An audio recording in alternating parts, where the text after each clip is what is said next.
Calandrino, and I'm coming to you with the latest installment of Beyond Your Space Needs. And so I get asked frequently about transitioning from residential real estate to commercial real estate, rather than the typical go to business school and then go on to commercial real estate. Maybe you've been in residential and you found out your heart's really in commercial. What does that process look like? What's different about it? I'm sharing with you today a guest who actually works within Beyond Commercial, but made that transition herself. And it's been a great one for her, but she's had challenges along the way. So she's here today to share a bit about that. So Megan, why don't you go ahead and introduce yourself and give us a little bit of your background. Okay, hi everybody. I'm Megan Vega. I'm one of the agents at Amy's brokerage, Beyond Commercial. I've been with her now since pretty much the beginning of 2021. And previously I was in new home sales and residential real estate. So that was what mostly my background was in. I did do a year of commercial before transitioning over to Amy's brokerage. But yeah, that's been my background in real estate so far. And I've been very happy making the transition over with Amy. Awesome. Awesome. So I know you've been really happy and it's been great, but what's something you wish you knew before you had made the transition? So I wish I knew that even if you know the details of real estate in general, commercial is going to be a whole different beast per se as to residential. And I just don't think I was as aware of the transition and the education and everything it took to make that transition. So I think that was just something I wish I was a little more educated on before making the transition over. So I would have been a little more prepared. What would you say now that you've been practicing commercial real estate and previously did residential? Mm-hmm. What would be in your practice? What is like the main difference in what you see between those two items? I would say that the education is a big difference. With residential, you can kind of dive in and not have too much training or education. But when you get into commercial, because there's so many different realms of it that you can be involved in, whether it be, an industrial, retail, office, all the different sides of commercial, investment, you really have to learn about each one of those so you can assist your clients the best way possible with whatever, they're looking for. As per se, when it's residential, it's really just houses. So there's not much to expand on except, knowing about the house and that transaction process. And you're talking about all these different types of commercial real estate. Are you finding that it would be really challenging to do a lot of different types of commercial real estate? And have you found that really, what have you been finding as far as what your long-term goals are? Are you thinking maybe focus on just a couple things, or share with us that? So it can be very overwhelming with all of the different aspects of commercial real estate. And when you dive in, you're like, well, I just want to kind of be able to do everything because, I want to be able to get as many deals and whatnot in my pipeline. But as you continue to grow, you realize that, if you can find your niche and figure out, what you enjoy and what you do best in, whether it be the retail, office, industrial, investment, or even maybe one or two of those too, you can be a lot more successful because you can really learn about those processes instead of just kind of knowing a little bit about all the processes, and be able to focus on the clientele for that and really be able to, assist your clients when you're working in that specific lane of commercial. Yeah, definitely. I mean, it's with houses, you typically have, you understand there's different types of shingle types and, different things, whether it has a pool, it doesn't have a pool. But with commercial, if you're talking about a warehouse, you have to think about the construction of the warehouse, the insulation, the floor depth, how big the truck court is, and all these different things. And you have those nuances across the spectrum. It's that broad in each of those asset classes. It can be a lot. And you're still learning every day, aren't you? Correct. Yeah, I don't know if I'll ever stop learning because there's always something new. And especially when you are focused on, like, say you focus on the industrial and then you get a retail deal, then you have to really dive in and learn everything that goes into that, because it's totally different. And if you don't, catch things that you need to catch for the retail side of it, you can miss out for your client, and it wouldn't be doing the best, for them. Yeah. So I know that other commercial real estate brokerages may be different than ours, but just comparing and contrasting your experience at Beyond Commercial versus when you were in residential before, what would you say the key differences in the work environment would be? So in the work environment, I think it's very different as to in residential, you work with a lot of home buyers that are, working during the week, and they have their weekends and evenings off. So you have to be available on evenings and weekends a lot to be able to assist them in the process. Whereas in commercial, you work, more business hours. So because you're working with businesses and, clients and banks and all of that, they work a regular Monday through Friday. Not to say that you wouldn't have to ever work on the weekends or, make time to assist certain clients for those purposes, or even the evenings. But mostly for commercial, you're going to work a Monday through Friday, normal business hours, opposed to residential, where you have to work a lot of your weekends and evenings. Yeah. I'd also say that training is completely different, like I mentioned before, for commercial, especially with your brokerage. You do have requirements for us to be able to, be able to excel and, learn more about the business, by, doing our videos, reading our, books, and doing coaching and things like that, which helps us grow. Yeah, absolutely.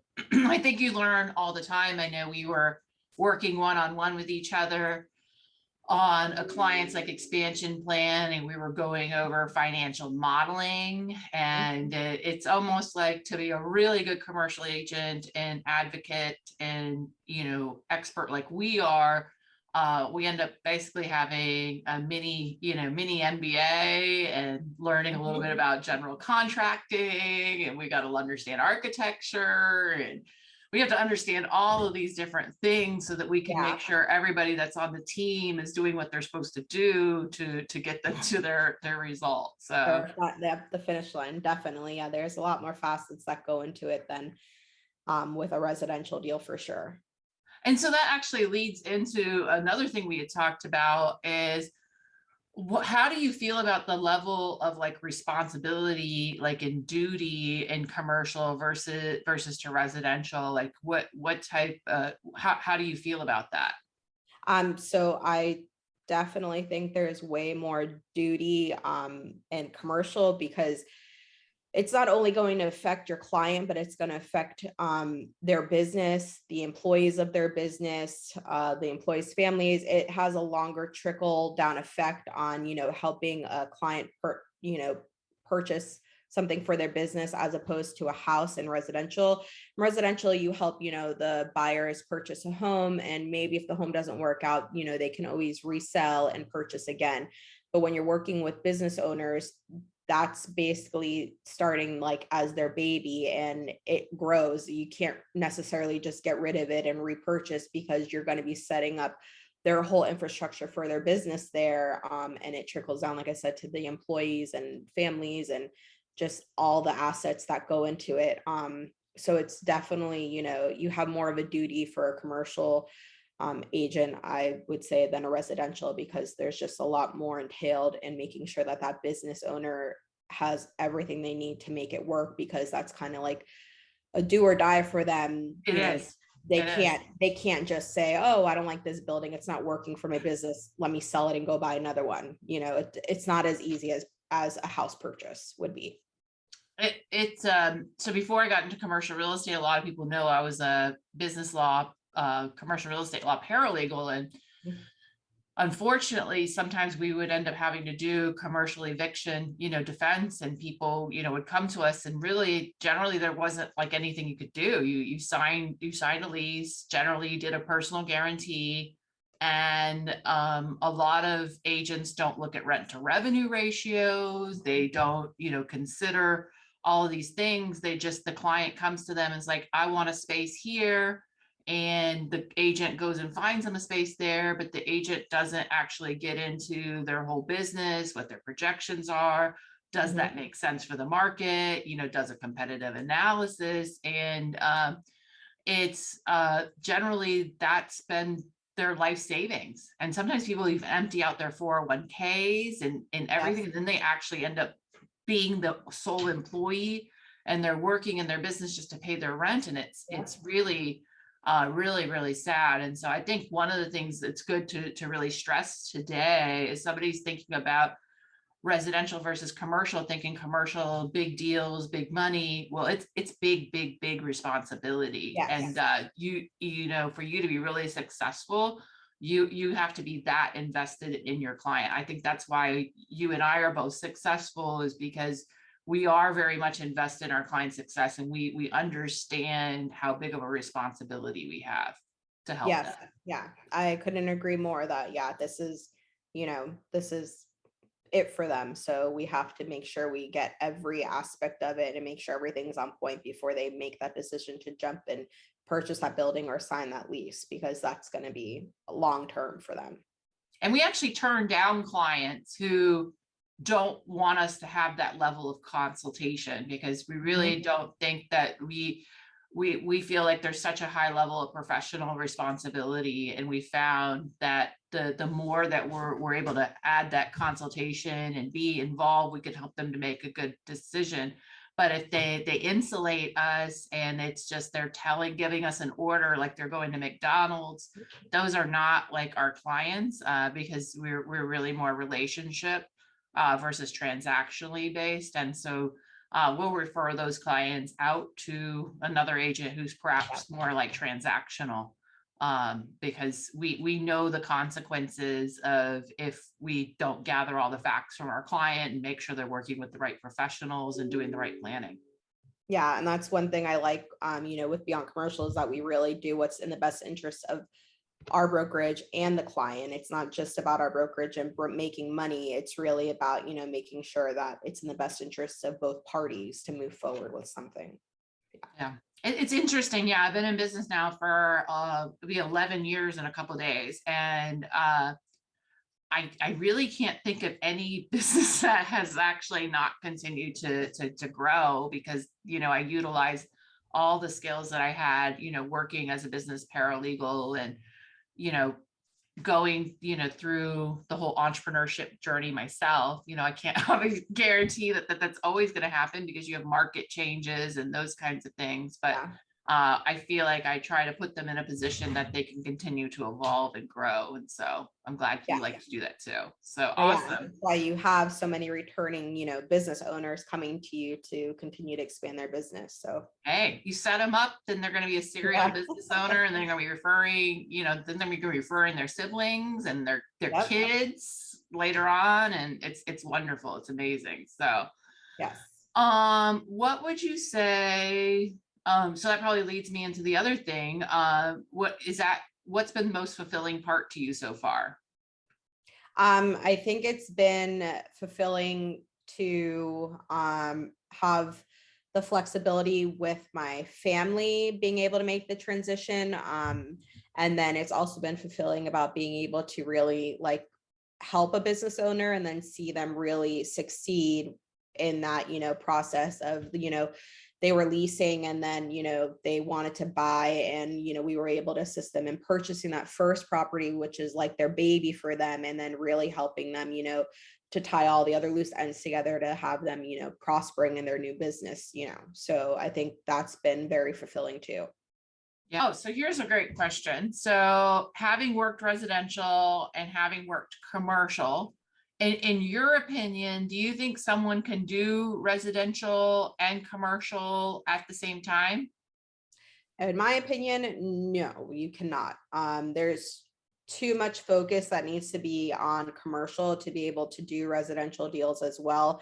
And if you, like we've talked about, can't give that time and that focus to that specific commercial deal, because they're very tedious and they will take up your time. It's not just like you sign a contract for a house and then there you go and you wait till closing. There's a lot more processes that have to take place. And if you aren't on track with those processes and you get tied up because you're trying to worry about a house that has to close and something comes up, you can hurt that commercial client, and then that can hurt their future basically for their business. And so like it goes into having a lot more duty to that commercial aspect instead of the residential.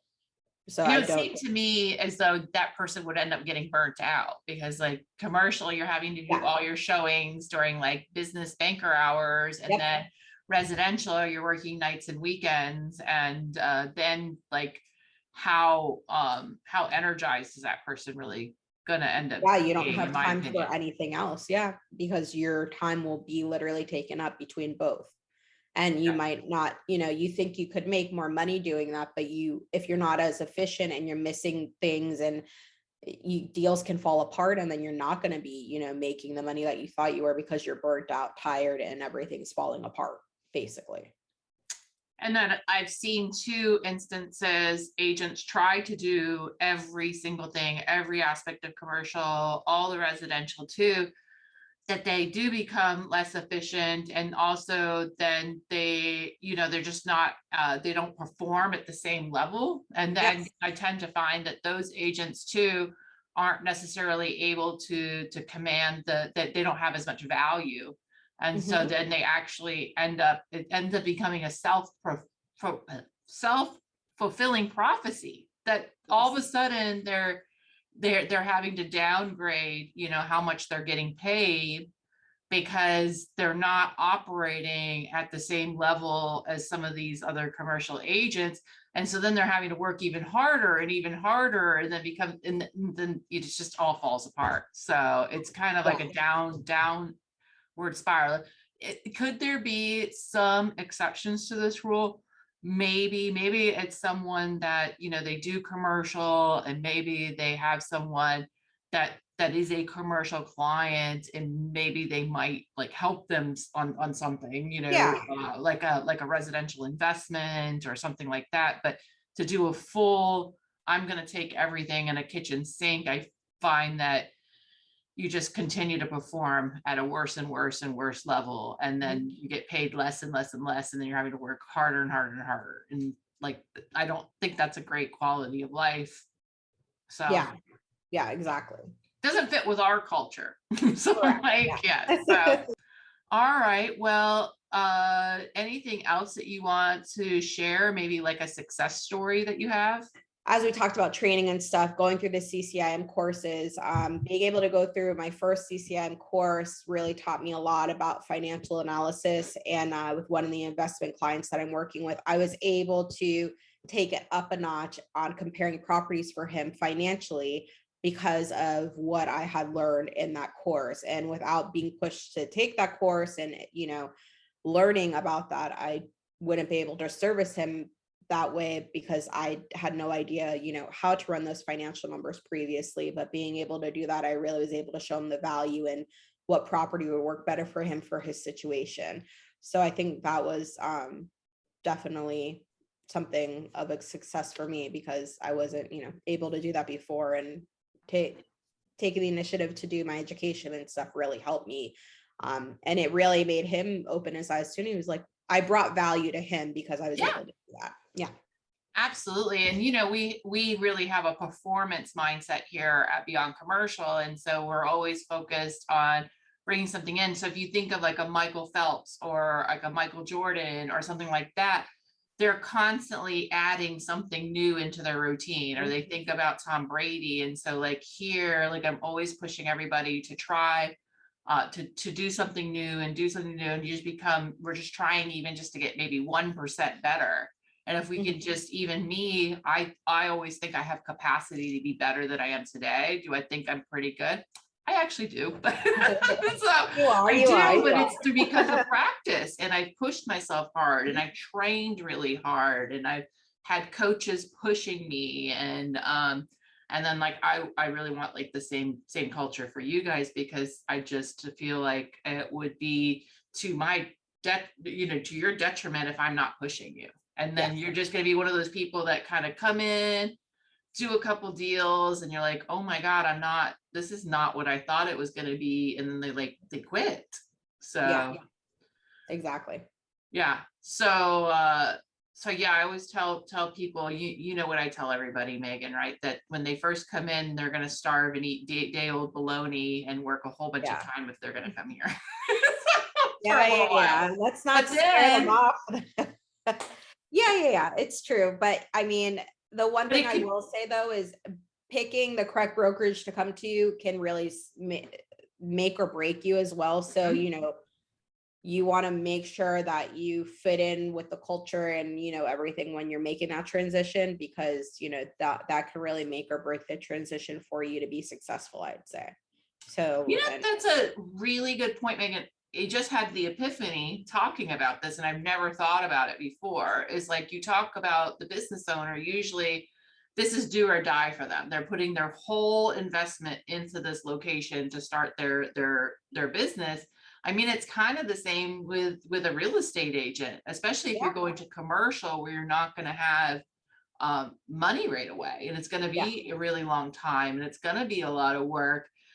It really is a make and break, and they're investing a lot of time and money into it. And so picking the right, just like a location for a business is so important and can make or break the business. It's the same thing for an agent.